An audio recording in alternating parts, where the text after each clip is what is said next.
거룩하신 아버지, 이렇게 주일을 맞이하여 우리로 예배당으로 인도해 주심을 감사드립니다. 참으로 이날은 명절보다 더 소중하고 귀한 날이기에 이렇게 모여 예배합니다.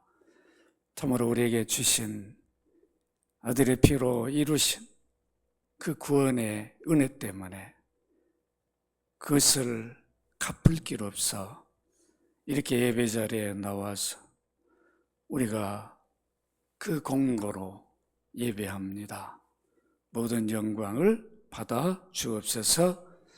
이중을 세워주셨사오니 그리스도 피로 씻어주시고 오늘도 말씀을 바르게 증거하도록 성령님 감화감동하여 주옵소서. 주 예수 그리스도 이름으로 기도합나이다. 아멘. 이브리서 1장 1절 2절을 이렇게 보시면 옛적의 선지자들 통하여 여러 부분과 여러 모양으로 우리 조상들에게 말씀하신 하나님, 이렇게 기록을 합니다.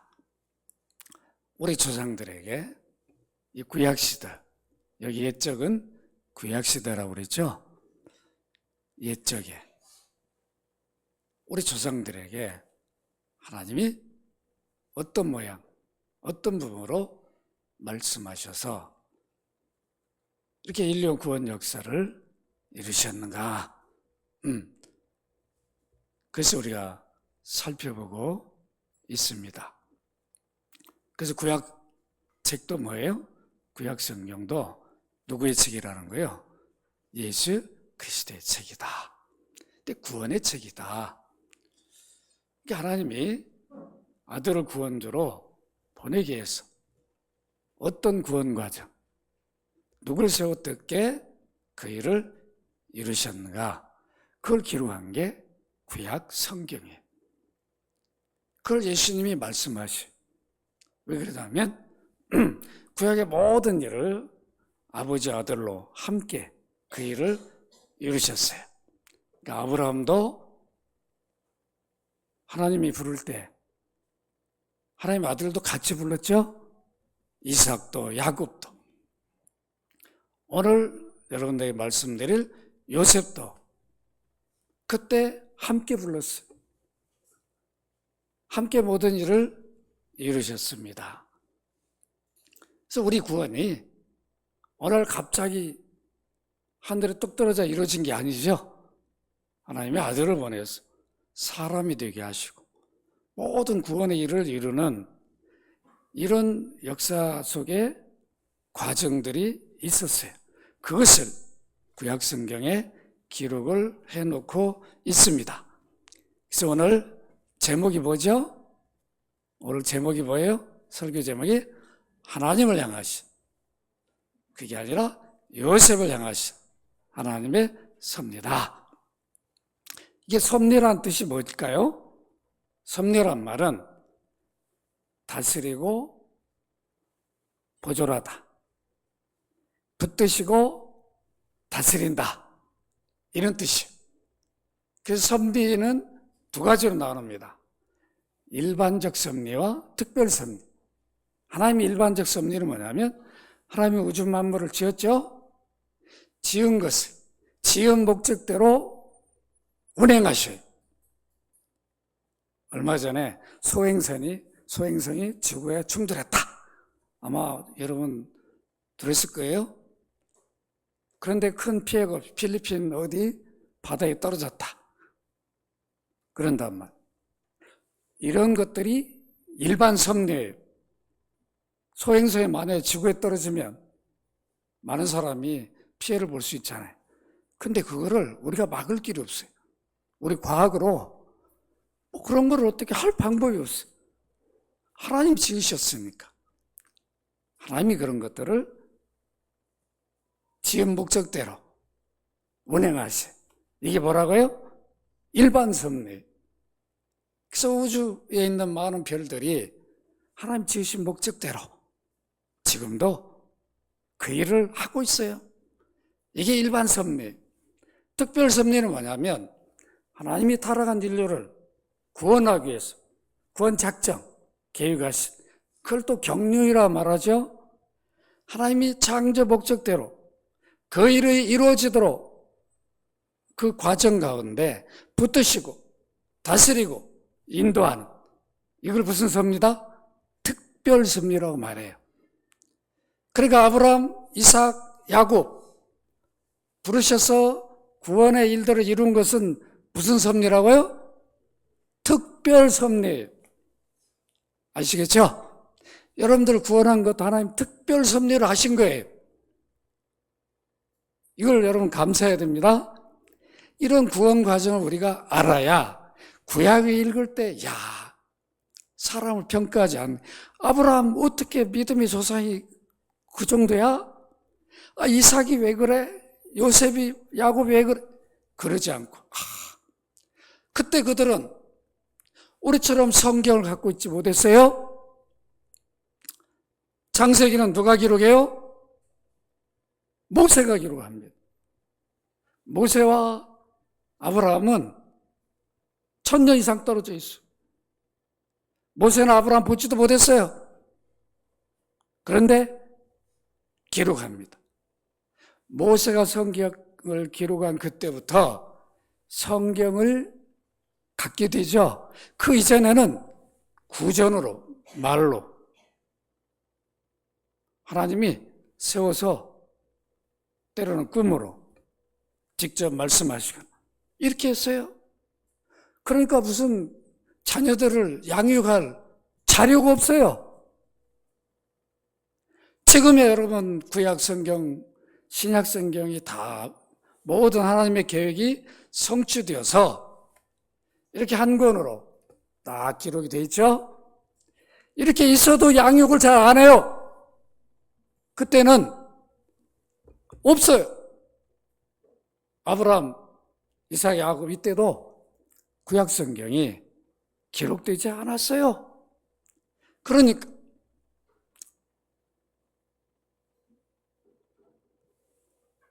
하나님이 여러 모양으로 주신, 받은 사람만 아는 거죠. 그러니까 그걸 가지고 양육하려고 그러니까 여러분 얼마나 힘들고 어렵겠냐고.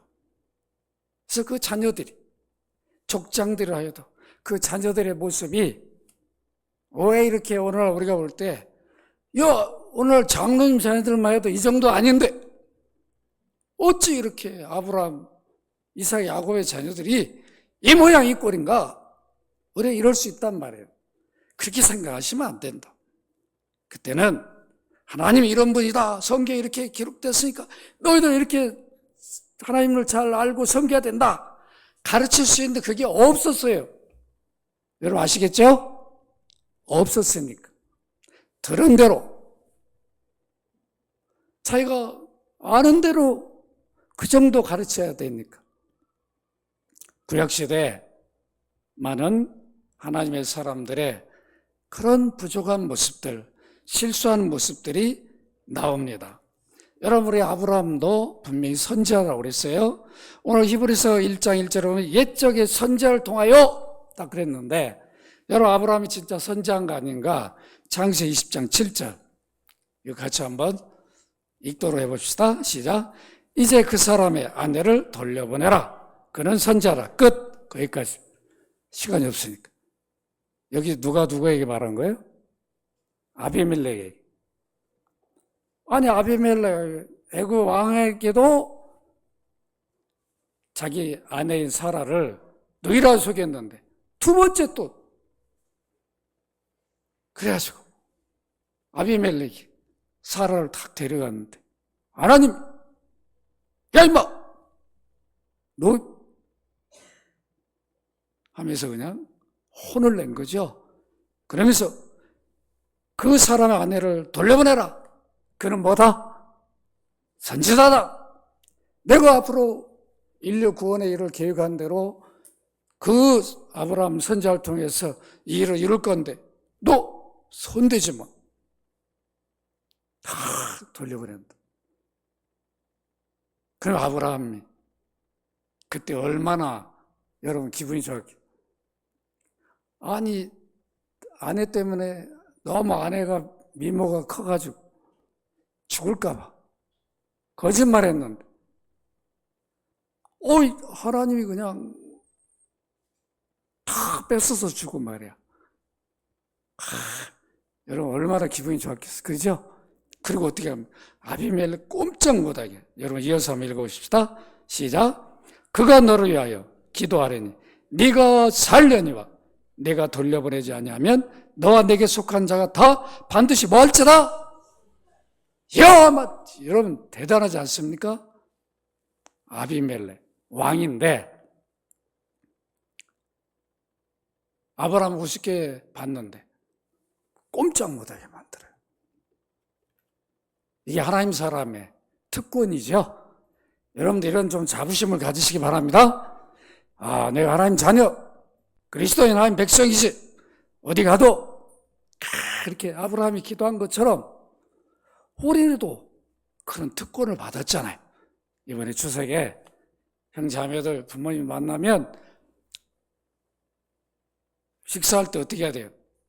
다 믿든 안 믿든 모이십시오. 제가 기도 한번 하겠습니다. 그래서 복음을 딱 전해야 되겠죠? 그렇게 하시기 바랍니다. 우리가 예수 믿고 하나님 섬김이 최고의 복이죠. 여러분 고향이 너무 그리워서 막 7, 8시간 가다가 막 사고 나가지고 돌아가신 분도 있어요. 그래도 간다고. 그 고향이 영원한 고향이 아니잖아요. 그래 안 그래요? 그 고향을 사모하듯이 우리가 예배를 사모한다 얼마나 좋을까요? 기도를 사모한다 얼마나 좋을까요? 장차 영원히 드릴 그 본향을 바라보면서 우리가 추석보다 주일이 더 여러분 소중하게 여기시기를 바랍니다.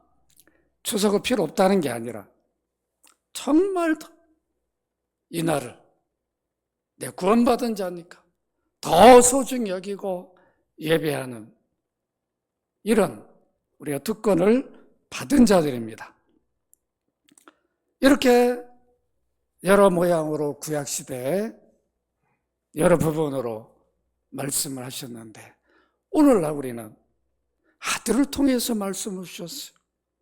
아들을 통해서 모든 일이 구원 역사가 이루어지고 그 신약이 주어졌어요. 구약과 우리는 비교할 수 없는 이런 복된 자들이죠. 그걸 히브리서 저자는 알라는 거예요. 구약 여러분들이 본받기로 하라는 아브라함, 이삭, 야곱, 요셉 그 정도가 아니다.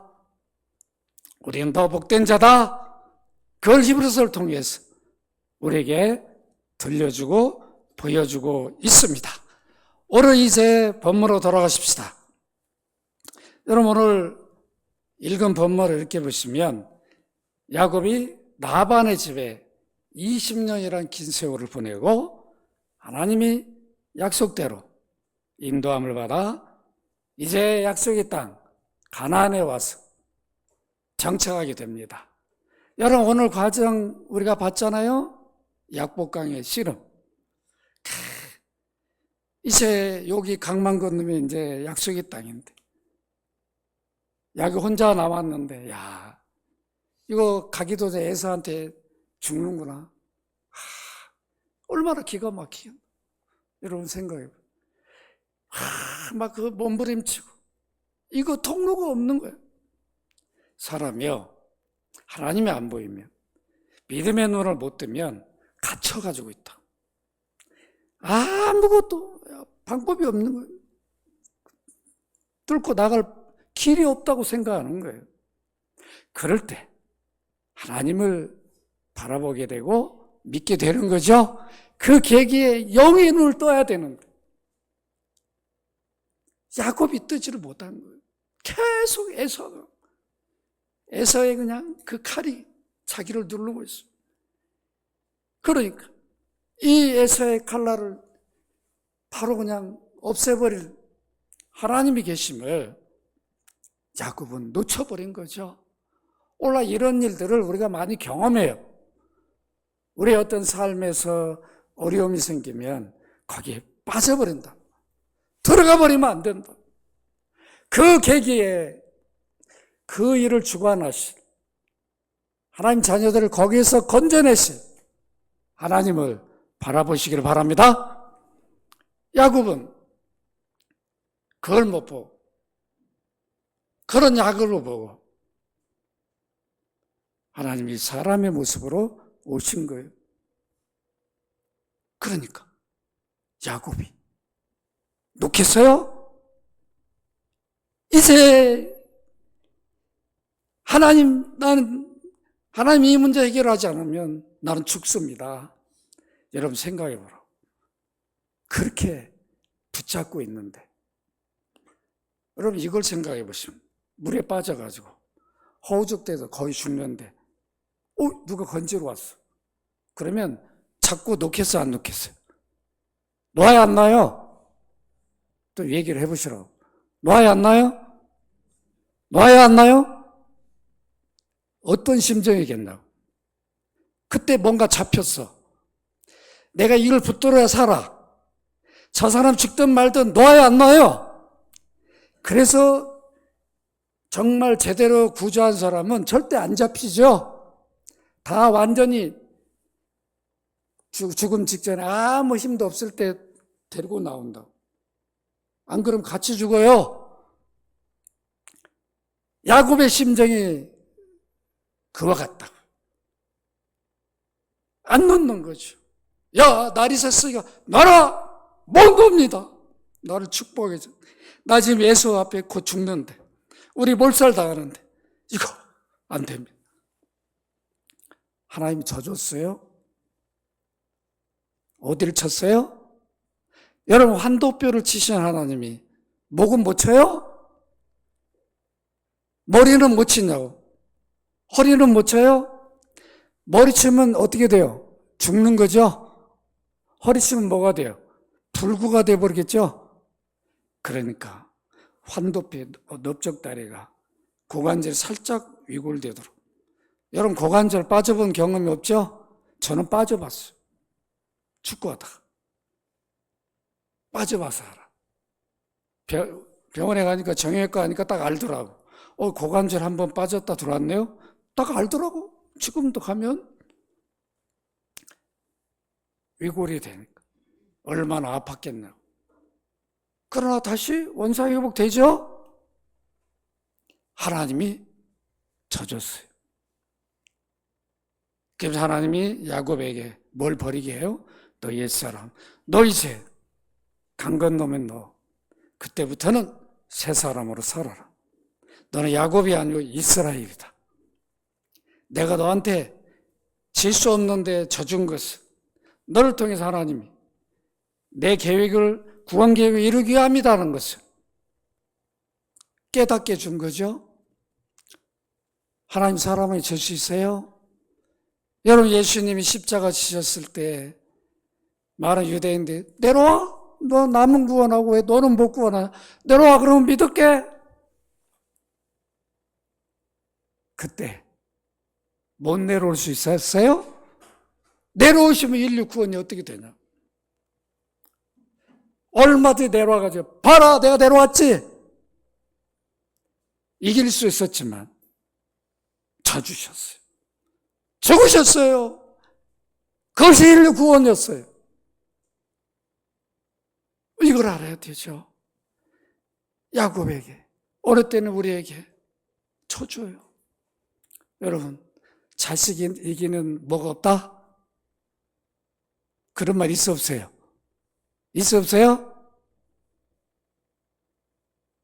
왜 져줘요? 왜 져주시냐고. 뭐 때문에 져줘요? 사랑하니까. 하나님 왜 져줘요? 야곱에게 힘이 없어서요? 사랑하시니까. 그를 부르셨으니 져주시는 거죠. 여러분 이걸 잊지 마시기 바랍니다.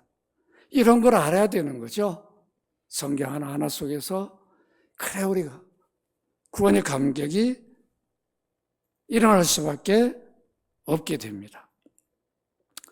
이렇게 여러분 가나안 땅에 아무 문제 없이 에서에 죽이려고 해서 두려워했는데 아무 문제 없이 가나안 땅에 도착해서 정착하게 되죠. 정착한 다음에 여러분 오늘 본문 속에 특이한 점이 발견됩니다. 뭘까요? 한번 여러분 예리한 눈으로 한번 이렇게 본문을 보시기를 바랍니다. 어떤 모습이 좀 특이해요? 야곱을 이어서 어디로 가죠? 구원 역사 어디로 가요? 누구에게로 합니까? 여기 창세 3장, 37장 1절 4절 누구에게로 하고 있어요? 안 보여요? 누구에게로 가요? 야곱에서 누구에게로?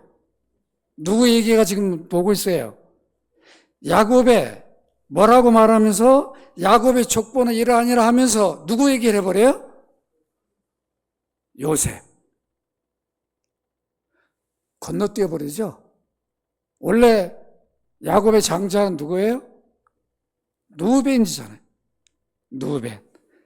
둘째 아들은 누구예요? 시몬. 셋째 아들은 누구예요? 레위. 넷째 아들이 누구예요? 유다. 참 대단한 사람들 아닙니까? 싹 제껴버리고. 요셉은 몇째 아들이에요? 11째 아들이라고. 그 요셉 동생이 베냐민 말째잖아요. 11째 아들. 갑자기 야곱을 이어서 요셉으로 가버려요. 그것도 요셉이 몇 세 때? 17세 때. 보통 이 고대에는 17, 18 이때가 막 상속받는 중요한 시점이죠. 그러니까 이삭도 아브라함의 상속받을 때 그 나이가 17세 정도 됐다.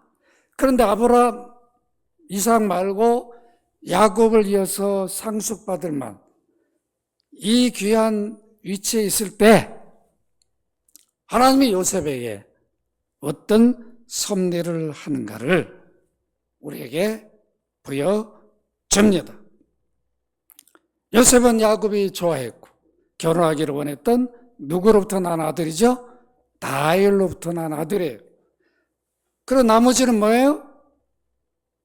레아 그리고 몸종들을 통해서 낳은 아들들이죠. 그러니까 본래 요삼철에게 속지 않았다면 누가 자기 본처예요?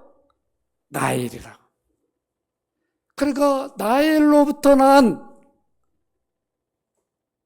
요셉이 야곱의 심정에는 뭐예요?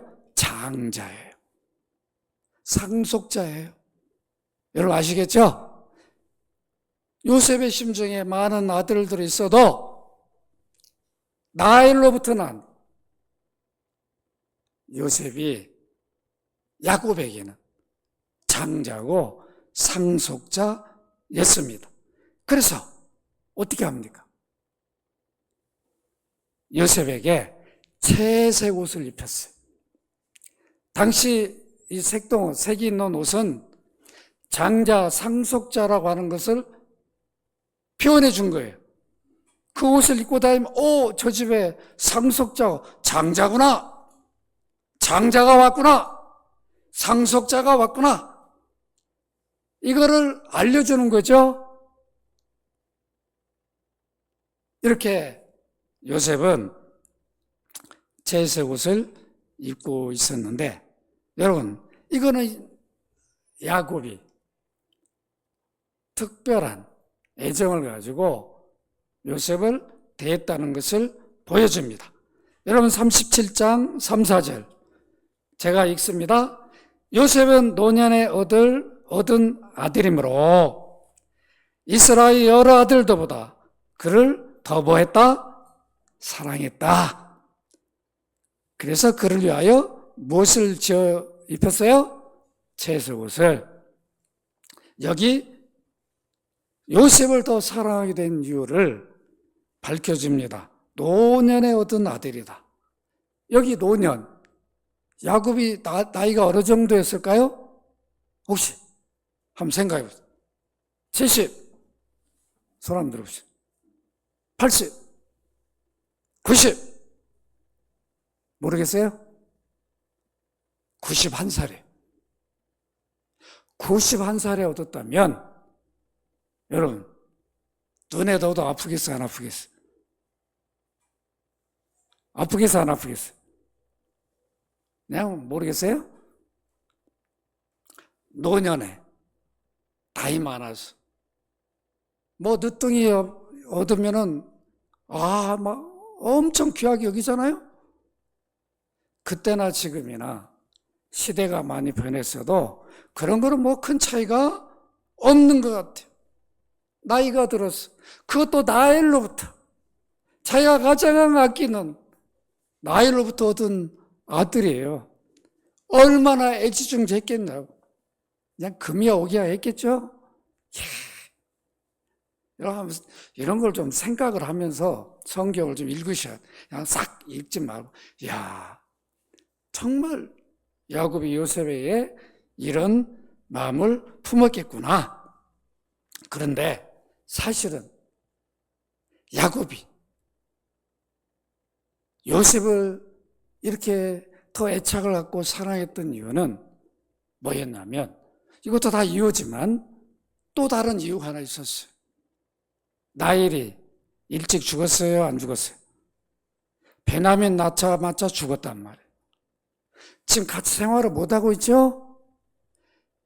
그런데 베냐민보다 요셉이 누굴 더 닮았어요?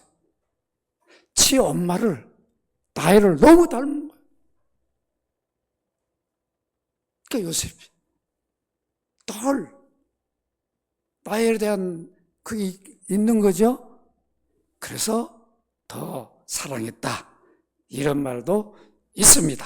어쨌든 이렇게 야곱이 요셉에 대한 특별한 그런 마음을 갖다 보니까 다른 형제들로부터 미움을 받게 되었습니다.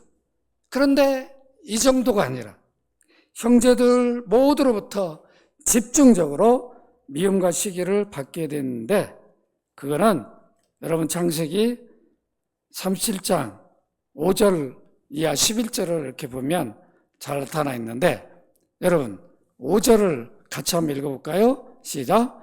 요셉이 꿈을 꾸고 자기 형들에게 말하며 그들이 그를 더욱 미워하였더라. 37장 7절 8절 같이 한번 읽습니다. 시작. 우리가 밭에서 곡식단을 붓더니 내 단은 일어서고 당신들의 단은 내 단을 둘러서서 절하더이다. 그의 형들이 그에게 이르되 내가 참으로 우리의 왕이 되겠느냐 참으로 우리를 다스리게 되겠느냐 하고 그의 꿈과 그의 말로 말미암아 그를 더욱 미워했다. 더욱 미워했다. 계속 미운 짓만 하고 있어. 우리가 그런 말 하죠. 왜 이렇게 미운 짓만 골라서 하냐. 그래 안 그래요? 아니 그냥 형제들 앞에서 요셉이 그냥 미운 털이 박히도록 미운 짓만 그냥 골라서 하는 거예요.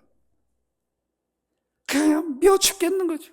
아이씨 이거 그냥 이거 없애버려야지. 이거 있는 날 이건 스트레스 받고 피곤해가지고. 여러분 형제들 마음속에 막 그런 감정이 쌓여 있다고. 여러분 그래 안 그래? 이 자식들 가운데도 어렸을 때 서로 성장하다가 막 그런 미움 있어요? 우리 형 때문에 우리 형 없어져 버렸으면 좋겠다. 막 그런 동생이 있다고 그래요. 여러분 한 번도 그런 생각 안 해봤겠지만 그렇다고. 형 아니면 형 없었으면 내가 어머니 아버지 사랑 다 받을 건데 저 형 때문에. 이게 미움 시기라고 하는 거죠. 이거 무서운 거예요. 그때라고 없을까요? 족장의 자녀들하고 다 타락한 본성을 갖고 있는데 없겠냐고. 다 있는 거죠. 요셉이 막 그런 말하면, 그래 내 동생, 너 엄마 없고 너 자라는데 얼마나 힘들겠냐. 그래 네가 무슨 말해도 우리가 다 그래 말해라. 다 우리가 참 이 정도 되면 얼마나 대단했겠나. 그러지 못했다. 우리가 똑같은 마음을 갖고 있었던 거죠. 요셉이 꿈을 꿨는데 누가 준 꿈이에요? 하나님이 준 꿈인데 그걸 몰라. 그걸 모르고 꿈을 꿨는데 자기 혼자 간직했으면 아무 문제 없는데 그냥 아버지한테 가가지고 아버지 옛날에 꿈을 많이 꿔가지고 하나님이 꿈을 통해 어떤 일을 이뤘다며 이거 뭡니까? 이렇게 물어봤으면 되는데 다 형들을 모아놓고 형! 이거 뭐야 내가 어제 꿈을 꿨는데 이 꿈에 이런 일이 일어났어.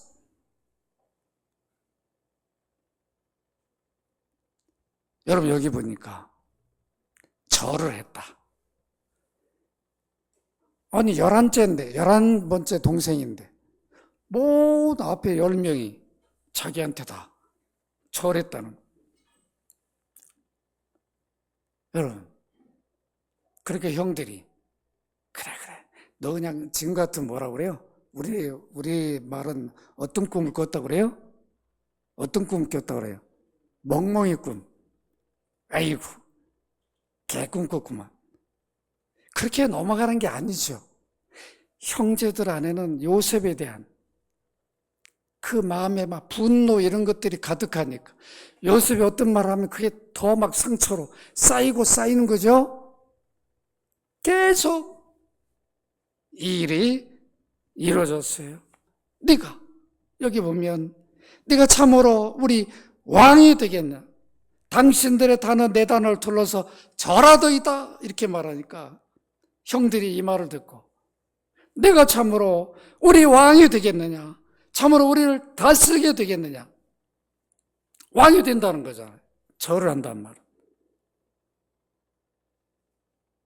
그런데 하나님이 요셉에게 이 꿈을 준 것은 사실은 요셉이 형제들에게 말한 거를 속으로 그걸 갖고 있지 않고 말한 거는 장차 하나님이 요셉을 통해서 어떻게 하면 이 야곱과 그 후손들을 건져낼 위치에 세워준다는 것을 자기도 모르고 예언한 거죠.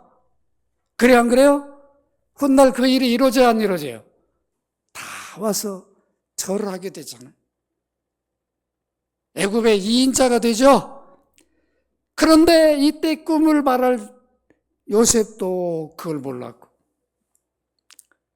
그 말을 들은 형제들은 이놈이 아직도 요망해가지고 계속 이런 일을 하고 있네. 그냥 무슨 말해도 미운 거죠. 그러니까 하나님이 우리 요셉에게, 우리 아버지에게 역사하신 하나님이 우리 요셉에게 이렇게, 우리 동생에게 이런 일을 하시구나 전혀 생각을 못하고 있어요. 요셉도 모르고 있는데 형제들이 알 수가 없었던 것입니다. 하나님은 이제 요셉이 꿈을 꾼 그 내용을 말하게 하므로 형제들의 시기를 통해서 이제 어딜 떠나게 하여 아버지 곁을, 형제 곁을 이렇게 하지 않냐면 떠날 수가 없어요. 약속의 땅을 야곱이 보내겠나? 애굽으로 보내겠나? 요셉을 가장 아끼는 아들인데 보내겠어요? 안 보낸다. 그런데 형제들이 막 시기 질투 이것이 가득하면 살 수가 없는 거죠. 그러니까 요셉이 떠날 수밖에 없는 계기가 되게 하나님은 섭리했어요. 이걸 이제 뒤로 가보면 하나님 섭리한지 아닌지를 우리는 다 확인하게 됩니다. 요셉은 다시 또 꿈을 꿉니다. 이거 한 번으로 끝났으면 그냥 그래 너 참 희한한 꿈 꿨구나 그러고 말을 하겠는데 또 창세 37장 9절 10절 여러분 같이 한번 읽도록 합니다. 37장 9절 10절 시작. 요셉이 다시 꿈을 꾸고 그 형들에게 말하여 이르되 내가 또 꿈을 꾼즉 해와 달과 11별이 내게 절하더이다 하니라. 그가 그 꿈을 아버지와 형들에게 말하며 아버지가 그를 꾸짖고 그에게 이르되 내가 꾼 꿈이 무엇이냐. 나와 내 어머니와 내 형들이 참으로 가서 땅에 엎드려 내게 절하겠느냐. 그의 형들은 시기하되 그의 아버지는 그 말을 간직에 두었더라. 여러분, 누구는 다 깨닫지 못하는데 누구는 요셉의 꿈을 간직에 두었더라. 여러분 잘 보세요. 왜 간직하게 되었는가? 두 번째 꿈을 꿨는데 여기에는 형제들만 절하는 게 아니라 해와 달 누굴 말할까요? 11별은 형제들을 말하는데 해와 달은 누굴 말해요? 아버지, 어머니까지. 또 다른 때는 처음 꿈꿨을 때는 형들만 불러서 듣게 했는데 이번에는 아버지까지 불렀어요? 아버지한테 이 말을 하니까 아버지가 뭐 할 수밖에 없어요? 꾸짖을 수밖에 없어요. 얼마? 요셉아, 됐다 알았다. 왜 꾸짖어야 돼요? 다른 형제들이 있는데 거기서 아버지가 그래 네가 꿈꿈이 맞다 이러면 되겠어요? 그 시기 질투가 있다는 것을 야곱은 아니까 겉으로는 속으로는 다른 마음을 갖지만 겉으로는 서로 시기 질투하면 안 되니까 요셉을 꾸짖은 거예요. 여러분 이해가 되죠? 왜 꾸짖을 수밖에 없었는가? 요셉아, 여러분 내가 뭐 꿈을 꿨다고 그러면 안 돼. 알았어? 알았지? 다 그렇게 하고 그러면서 야곱은 예사롭게 그냥 아무것도 없는 것처럼 지나칠 수 없어요. 그래서 어떻게 합니까? 마음에 요셉이 꾼 꿈의 내용을 품습니다. 하나님이 내가 외삼촌 라반의 집에 갈 때도 누스더라에 만나서 꿈을 꾸게 하시고 그 꿈 속에서 장차 내가 해야 할 일들을 말씀해 주신 것처럼 야 이제 나를 이어서 우리 요셉이 하나님이 요셉을 통해서 이 일을 하실 계획을 밝히신 거구나. 이렇게 속으로 마음에 간직하고 이제 어떻게 그 일이 이루어지는가? 이미 꿈을 통해서 많은 경험을 해본 장본인이 누구예요? 야곱이잖아요. 야곱은 그것을 품습니다. 이렇게 요셉에게 두 번이나 같은 꿈, 비슷한 꿈을 꾸게 한 것은 우연이 아니라 분명히 하나님 섭리가 있다. 하나님의 구원 경륜을 이제 우리에게 알리신 것이구나. 이거를 공적으로 얘기는 할 수 없지만 야곱은 마음에 품습니다. 하나님이 이제 요셉을 통해서 어떤 큰 일을 이루실 것이구나. 여러분 보세요. 애굽으로 요셉을 보내죠. 그 한 민족, 큰 민족이 되게 하신단 말이에요. 이걸 구체적으로 아직 알리지 않았지만 이 일을 하실 것을 이 두 꿈을 통해서 보여주셨습니다. 야곱은 하나님 섭리를 깊이 있게 깨닫지는 못했어요. 아직 17세니까 이제 상속을 줘야 할 시점인데 이렇게 상속을 하지 못한 상황에서 야 요셉이 이렇게 하나님께서 이런 꿈을 통해서 계시를 받았구나. 이걸 깊이 있게 야곱이 알았더라면 아마 이랬을 겁니다. 이 하나님의 구원 계획대로 훗날 어떤 일이 이루어집니까? 여러분 창세기 45장 25절 26절 같이 한번 읽도록 합니다. 시작. 그들이 애굽에서 올라와 가나안 땅으로 들어가서 아버지 야곱에게 이르러 알리어 이르되 요셉이 지금까지 살아있어 애굽 땅 총리가 되었더이다. 야곱이 그들의 말을 믿지 못하여 어리둥절하더라. 이때 만약에 하나님의 구원 경륜을 깊이 있게 깨달았다면, 그렇지! 내가 그때 내 마음이 간직하고 그 일이 어떻게 이루어졌나 봤더니 이루어졌구나. 우리 아들이 요셉을 통해서 하나님이 이렇게 놀라운 일이 이루었구나. 우리 가자 막 이래야 되는데 깨닫지를 못했어요. 어리둥절합니다. 여러분, 이렇게 꿈으로 하나님의 구원 경륜 계획을 받은 요셉은 자신이 꾼 꿈을 형제들에게 들려주면서 그때부터 본격적으로 시련을 겪게 됩니다. 어떤 시련을 겪게 되는가? 여러분 명절 잘 보내시고 다음 주에 말씀 드리도록 합니다. 여러분 이렇게 지금까지 요셉에 이렇게 보면 우리는 요셉보다 훨씬 복된 자다. 왜 그런다 그랬죠? 우리는 이미 모든 구원 역사가 이루어진 이후에 살고 있잖아요. 구약의 그 약속이 하나님의 아들을 보내서 이루어진 그걸 기록한 게 신약이잖아요. 구약 신약을 우리는 다 갖고 있어요. 우리 구원이 어떻게 이루어지나 우리는 성경만 펴면 다 확인할 수 있어요. 그러니까 여러분, 내가 받은 구원 소중하게 여기시길 바랍니다. 이 진리를 모르는 우리 이웃들에게 이런 명절, 이렇게 명절에 다 모이잖아요. 이런 때 내가 받은 구원의 은혜, 어떻게 구원됐는가? 이 복음이 뭐라고 그랬어요? 왜 인류의 가장 복된 소식이에요? 그리스도가 누구인가? 복음은 인격과 구원 사역이라고 그랬죠? 그리스도가 누구인가?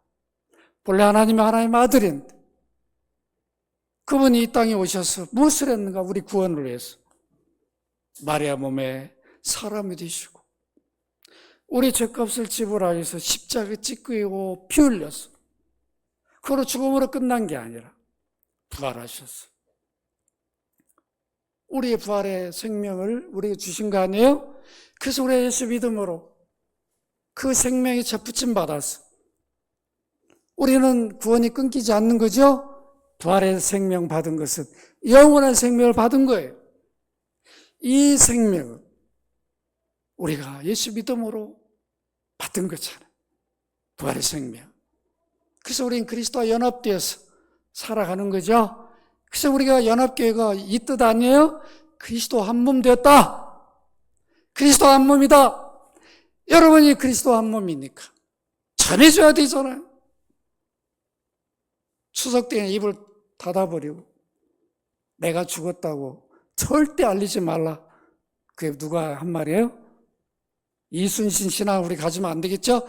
나만 믿고 절대로 알리지 않겠다. 이런 신앙을 우리 가지면 안 된다. 여러분 명절 때 우리의 본향은 태어난 곳이 아니라 영원히 돌아갈 하나님 나라 천국이다. 이거를 여러분들이 전해줘야 되겠죠? 예수 그리스도를 주로 믿는다면 죄사함을 받고 이 영원한 하나님 나라를 소유하게 되는데 이 믿음으로 살도록 여러분들이 추석 명절을 계기로 우리 구원 과정이 어떻게 이루어졌는가 세세 풍성하게 말해주면 얼마나 좋을까요? 이렇게 말해줄 수 없다면 그리스도의 인격화, 구원세, 이것이라도, 이 복음이라도 꼭 전해주는 그런 계기가 되시기를 주의 이름으로 축원합니다. 거룩하신 아버지, 우리 구원이 하루아침에 하늘에 뚝 떨어진 게 아니라 이렇게 하나님께서 인류 모든 역사 가운데 귀한 종들을 세우시고 섭리하셔서 이루신 구원임을 오늘도 깨닫습니다. 아브라함, 이삭, 야곱, 요셉, 또 모든 그 유다 후손들을 통해서 이렇게 하나님이 이루신 구원을 우리가 하나님의 아들 예수 그리스도를 통해서 받았습니다. 이 구원을 어찌 세상 어느 것과 비교할 수 있습니까? 내가 받은 구원을 소중하게 여기고 아직도 이 진리를 모르는, 복음을 모르는 우리 부모님들, 형제들, 자녀들, 이웃들에게 증거하는 귀한 추석 명절이 되게 하여 주옵소서. 오늘도 영광을 받으신 아버지께 감사하고 주 예수 그리스도 이름으로 기도합나이다. 아멘.